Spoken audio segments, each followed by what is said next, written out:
এই কি করছো? কি আর করব, তোমার জ্বালায় আমার খেটে খেটে মরতে হচ্ছে। কেন, কি এই হয়েছে? রান্না করো সেই রান্না করো। কিনা তুমি এই এতগুলো লাল লঙ্কাগুলো এই তরকারির মধ্যে দেবে? হ্যাঁ, আমার রাগ হয়ে গেছে, ঝাল খেয়ে আজকে দেখো কি করি একদম। তোমার জ্বালায় দেখো আমার আজকে আমার খাটনির আর শেষ নেই। আজকে আমার শেষ। আজকে খেতে পারবো কিনা জানি না, যে এতগুলো তরকারির মধ্যে সব দেবো। দিয়ে রান্না করে রাখবো, তখন বুঝতে পারবা আমি আজকে খেতে পারবো কি করবা। আমি জানি না, আমারে আর বলবা না? যে এই করো সেই করো। পটিতে গিয়ে বসে থাকবো কোনটা? হ্যাঁ, তাই করবা।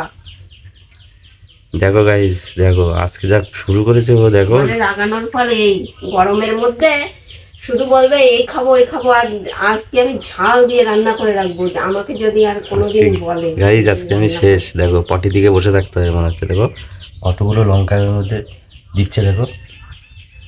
কিছু বলার নেই আমার। না, কিছু বলতেও হবে না।